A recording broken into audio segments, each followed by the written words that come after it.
Shalom, povo de Deus.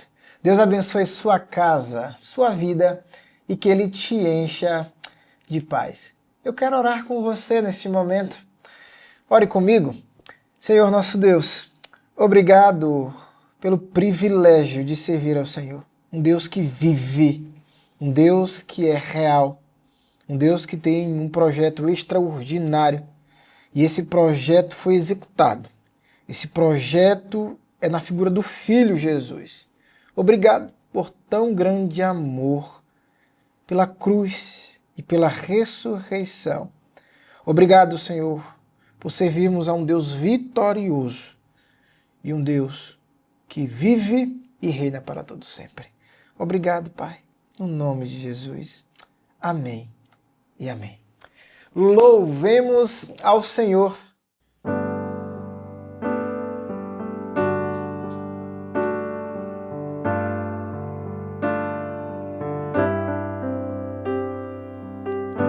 Louvado seja,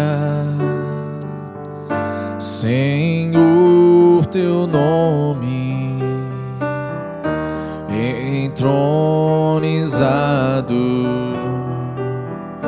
entre as nações. Exaltarei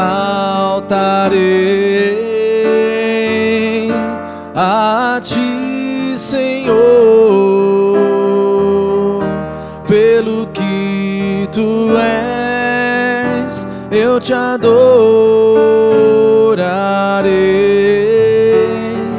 Recebe a minha adoração, que é fruto de tua graça a mim e do teu amor que transborda em mim.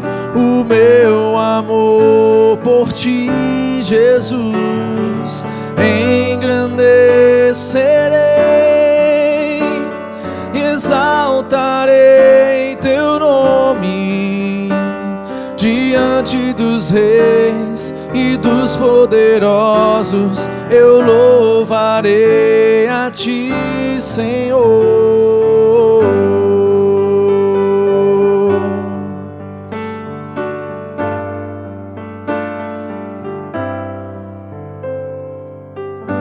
Louvado seja,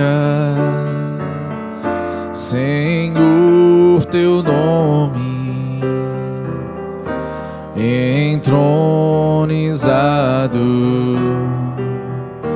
entre as nações. Exaltarei a ti, Senhor, pelo que tu és, eu te adorarei.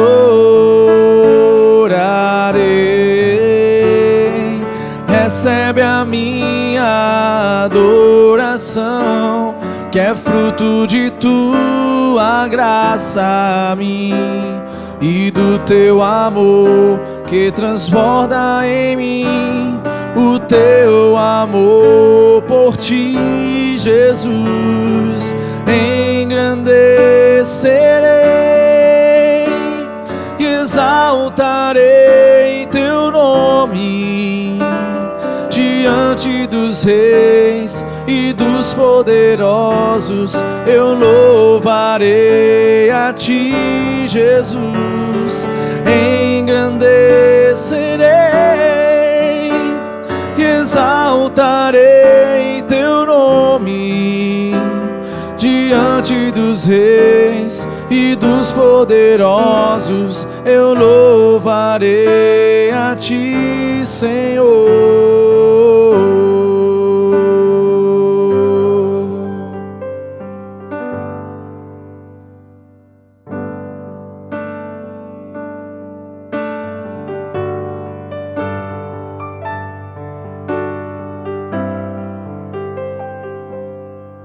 Só de ouvir tua voz, de sentir teu amor, só de pronunciar o teu nome. Os meus medos se vão, minha dor, meu sofrer, pois de paz tu inundas meu ser. Só de ouvir tua voz, de sentir teu amor, só de pronunciar o teu nome, os meus medos se vão, minha dor, meu sofrer, pois de paz tu inundas meu ser. Jesus, que doce nome, que transforma em alegria o meu triste coração. Jesus, só o teu nome é capaz de dar ao homem salvação. Vamos no início. Só de ouvir tua voz, de sentir teu amor, só de pronunciar o teu nome, os meus medos se vão, minha dor, meu sofrer, pois de paz tu inundas meu ser. Cantemos Jesus. Jesus, que doce nome, que transforma em alegria o meu triste coração. Jesus, só o teu nome é capaz de dar ao homem salvação. É capaz de dar ao homem salvação. É capaz de dar ao homem salvação. Que bênção! Deus seja louvado. Meu amado irmão, eu convido você a abrir comigo a sua Bíblia em 1 de Samuel, primeira epístola, ou na verdade, primeiro livro de Samuel, capítulo 5.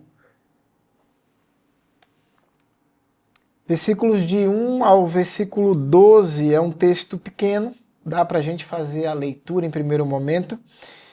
1 Samuel 5, ou primeiro livro de Samuel 5, versículos de 1 a 12, e diz assim: Os filisteus tomaram uma arca de Deus e a levaram de Ebenezer a Asdod. Tomaram os filisteus a arca de Deus e meteram na casa de Dagom, junto a este. Casa de Dagom, casa dos ídolos, o Deus dos filisteus. Versículo 3. Levantando-se, porém, de madrugada, os de Asdod, no dia seguinte, eis que estava Dagom, ou caído Dagom, com o rosto em terra, diante da arca do Senhor. Tomaram-no e tornaram a pô-lo no seu lugar. Levantando-se de madrugada no dia seguinte, pela manhã, eis que Dagom jazia caído e agora de bruços diante da arca do Senhor. A cabeça de Dagom e as duas mãos estavam cortadas sobre o limiar, sobre a soleira da porta. Dele ficaram a perna e o tronco. Só isso ficou inteiro. Por isso, os sacerdotes de Dagom e todos que entram no seu templo não lhe pisam o limiar, não lhe pisam a soleira em Asdod até o dia de hoje. Porém, a mão do Senhor castigou duramente os de Asdod e os assolou e os feriu de tumores, tanto Asdod como no seu território. Vendo os homens de Asdod que assim era, disseram: não fique conosco a arca de Israel. O pavor tomou conta do arraial. Pois a sua mão é dura sobre nós e sobre Dagom, nosso Deus. Pelo que enviaram mensageiro e congregaram assim todos os príncipes dos filisteus e disseram: que faremos da arca de Deus de Israel? Responderam: seja levada a arca de Deus de Israel até Gate. E depois de cidade em cidade, e a levaram até Gate. Depois de a terem levado, a mão do Senhor foi contra aquela cidade com muito grande terror. Pois feriu os homens daquela cidade desde o pequeno até o grande, e lhe nasceram tumores. Então enviaram a arca de Deus a Ecrom. Sucedeu, porém, que em lá chegando, os ecronitas exclamaram, dizendo: transportaram até nós a arca do Deus de Israel para nos matarem, a nós e ao nosso povo. Então enviaram mensageiros e congregaram a todos os príncipes dos filisteus e disseram: olha, devolvei a arca do Deus de Israel e tornem para o seu lugar, para que não mate nem a nós, nem o nosso povo. Porque havia terror de morte em toda a cidade, e a mão de Deus castigara duramente ali.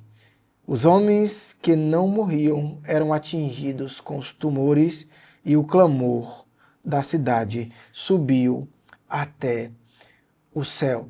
Este é o Deus terrível. Ore comigo.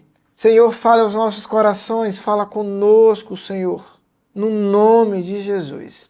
Amém e amém. Amados, eu quero apresentar a você o contexto desse processo, o contexto desta narrativa, dentro de uma temática que nós seguiremos, onde se trata de não há honra longe da presença de Deus, como também não há vida se não estamos ao seu serviço. É sobre esta temática que nós começamos a tratar. E o contexto que permeia é o contexto do capítulo anterior. É o capítulo 4, o finalzinho do capítulo 4, vai mostrar para mim e para você a situação de Israel. Um período aqui de Samuel, da primeira epístola, do primeiro livro de Samuel, trata sobre a ausência de Deus, onde Deus não se apresentava, onde Deus não falava, era escassa a presença de Deus, ou na verdade, os sonhos, as visões que Deus trazia ao seu povo, ao se comunicar com o seu povo. Nós estamos tratando aqui de um contexto onde Israel vai para uma batalha e perde essa batalha, porque Israel está longe de Deus. Lembra da nossa temática? Longe de Deus não há vida, como também, ou longe de Deus não há honra, ou como também, se não estamos ao seu serviço, a morte é certa. Amados, dentro dessa tratativa, eu percebo um Israel que está longe de Deus e está sem honra. Porque o final do capítulo 4, que antecede ao nosso capítulo 5, vai falar de um termo Icabode. Lembra? Ou Icabô, ou Icabode. Que quer dizer não há honra alguma, ou não há glória nenhuma. É uma expressão esta dizendo, olha, Israel está sem honra, Israel está sem glória, porque a arca de Deus foi tomada. Este é o contexto. Arca que simbolizava a presença de Deus, mas não só uma presença de uma imagem, mas um Deus vivo que de fato se fazia presente no meio do seu povo, por essa representação. Não é uma representação idólatra. Presença de Deus Deus, um Deus que vive. Você percebe comigo, dentro dessa narrativa, um Deus que está castigando um povo. Um Deus que se deixou ser tomado. Na verdade, Israel foi tomada porque Deus assim permitira, por causa da questão do juízo, para a didática, para que Israel volte para ele. E dentro dessa narrativa, é possível perceber que não há honra longe da presença de Deus e não há vida se não estamos ao seu serviço. Entendendo o contexto do capítulo 5, olhando para os versos 21 e 22 do capítulo 4, você vai perceber comigo a expressão Icabode, que Israel ficou sem honra e Israel ficou sem glória, onde a derrota de Israel levou à morte do sacerdote Eli, como um filho da sua nora, o seu neto, o neto de Eli, nasceu de uma forma inesperada, por causa da terrível notícia de que a arca foi tomada. Os filhos de Eli, Ofni e Finéias, foram mortos. O seu sogro também, o sogro que é o sacerdote, caiu da cadeira com a notícia e quebrou o pescoço. Olha que situação. A arca de Deus foi tomada. O sacerdote caiu da cadeira e quebrou o pescoço. A sua nora teve o filho fora do templo. Os filhos, Ofni e Finéias, foram mortos. Israel perdeu a guerra. Percebe que situação não se encontra Israel? E é dentro desse contexto que começa o capítulo 5. A arca de Deus foi tomada e foi colocada na casa de Dagon. Quem seria Dagon?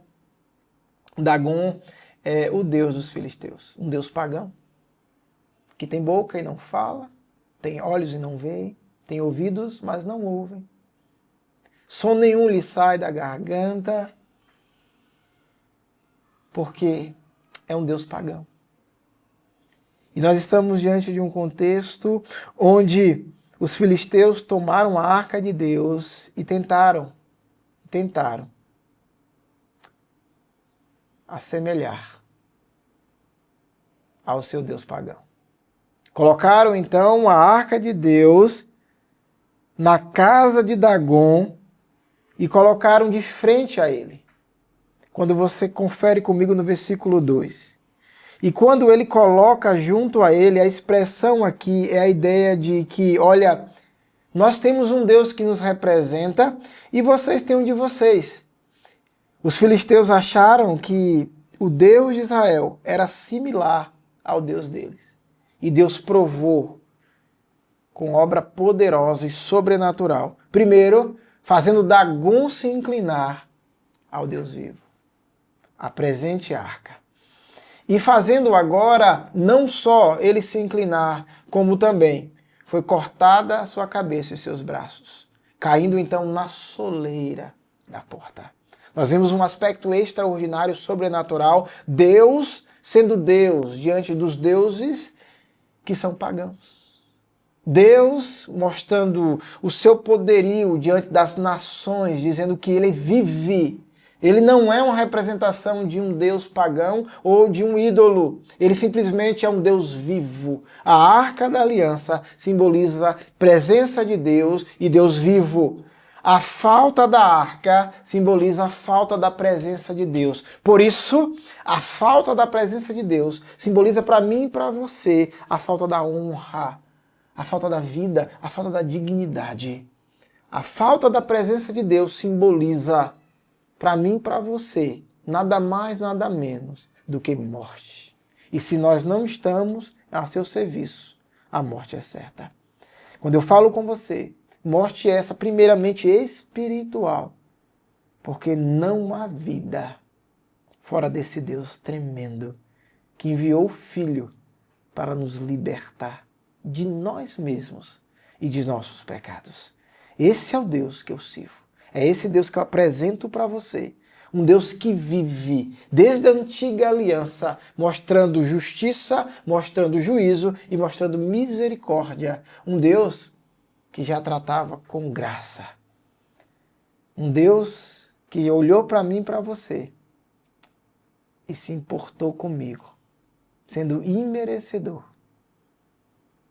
em cuidado, trazendo uma sua ação didática para que nos aproximemos dele.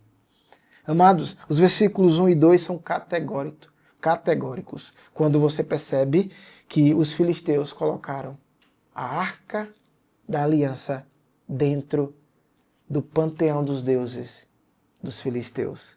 E os versículos 3, 4 e 6 vai mostrar para mim e para você o desdobramento. Levantando-se, porém, de madrugada, os dias Dode, no dia seguinte, eis que estava caído Dagom com o rosto em terra. Não há quem não se dobre perante um Deus vivo. Diante da arca do Senhor, tomaram-no e tornaram a pô-lo no seu lugar. Então, de madrugada, versículo 4, pela manhã, eis que Dagom jazia caído de bruços diante da arca do Senhor. A cabeça de Dagom e as suas mãos estavam cortadas sobre o limiar, ou sobre a soleira.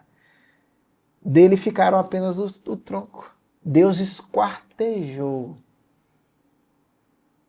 o Deus pagão, porque ele vive.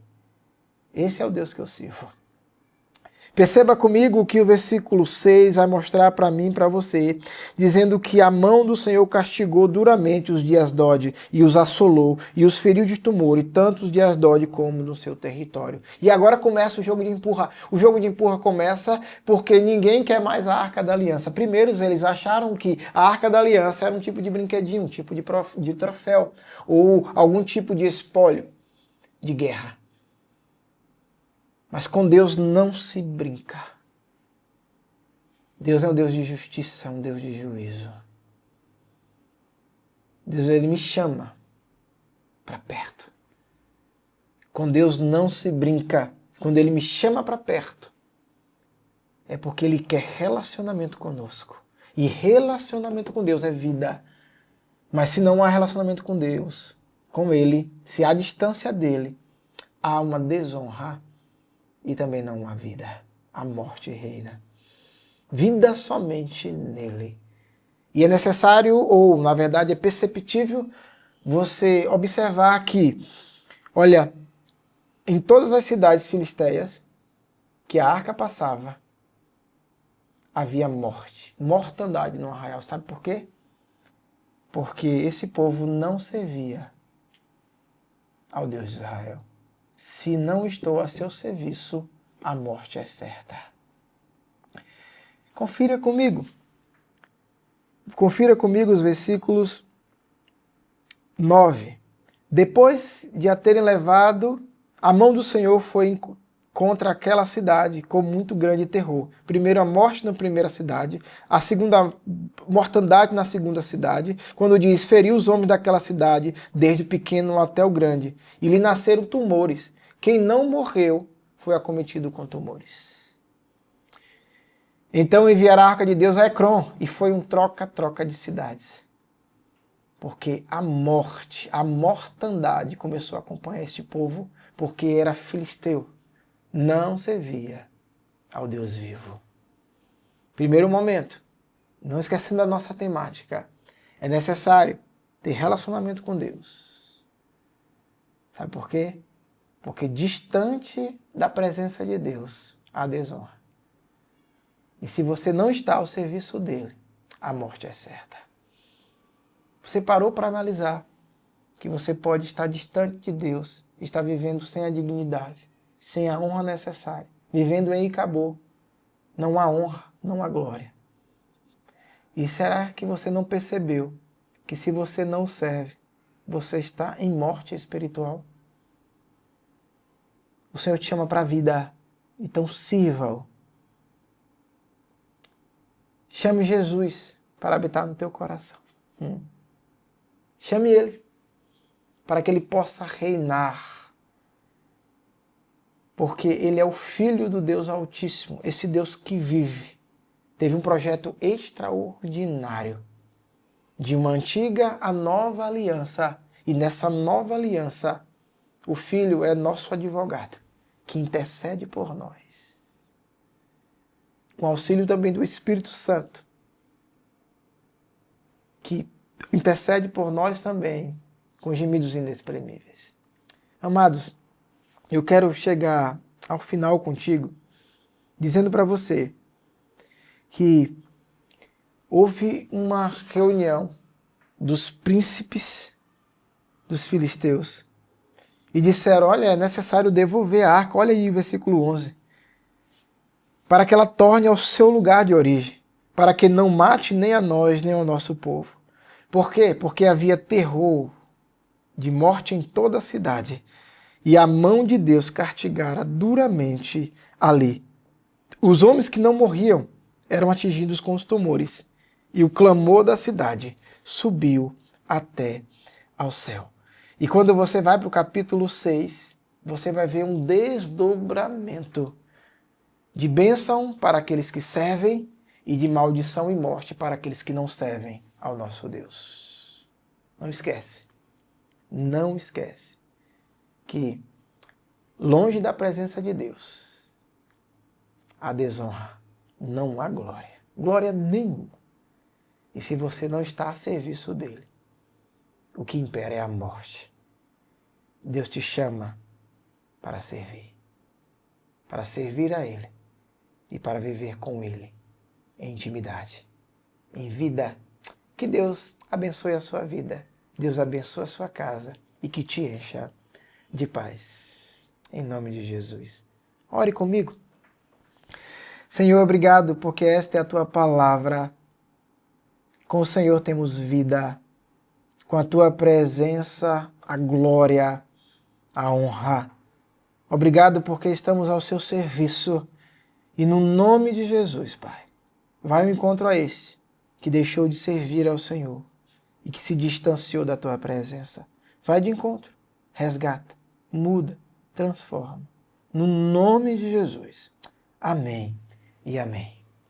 Louvemos ao Senhor.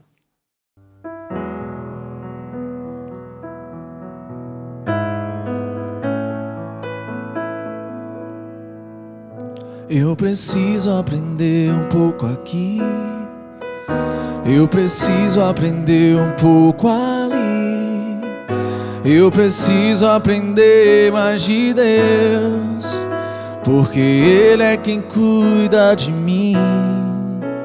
Se uma porta se fecha aqui, outras portas se abrem ali. Eu preciso aprender mais de Deus, porque Ele é quem cuida de mim. Deus cuida de mim. Cantemos, Deus cuida de nós. Deus cuida de mim. Na sombra das suas asas, Deus cuida de mim. Eu amo a sua casa e não ando sozinho, não estou sozinho, pois eu sei, Deus cuida de mim. Deus cuida de mim. Na sombra das suas asas, Deus cuida de mim. Eu amo a sua casa e não ando sozinho, não estou sozinho, pois sei, Deus cuida de mim.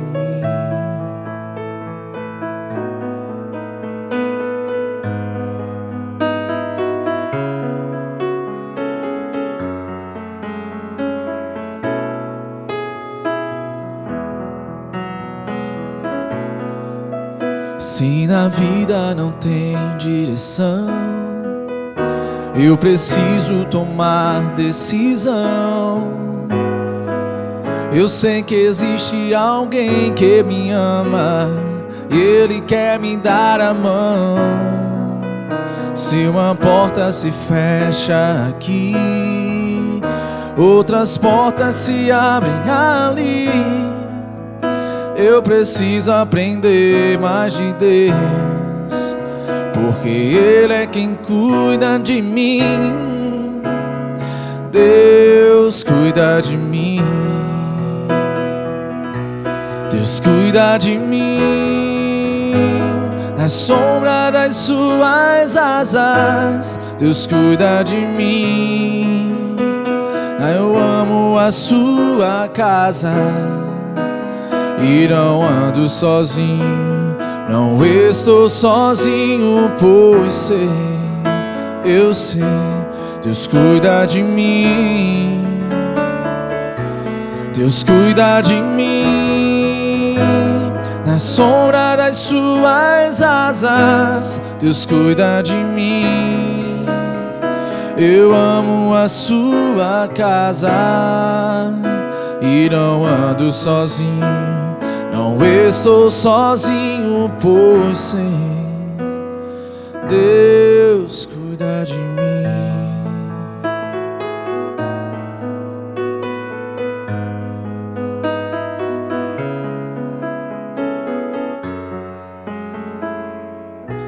Deus cuida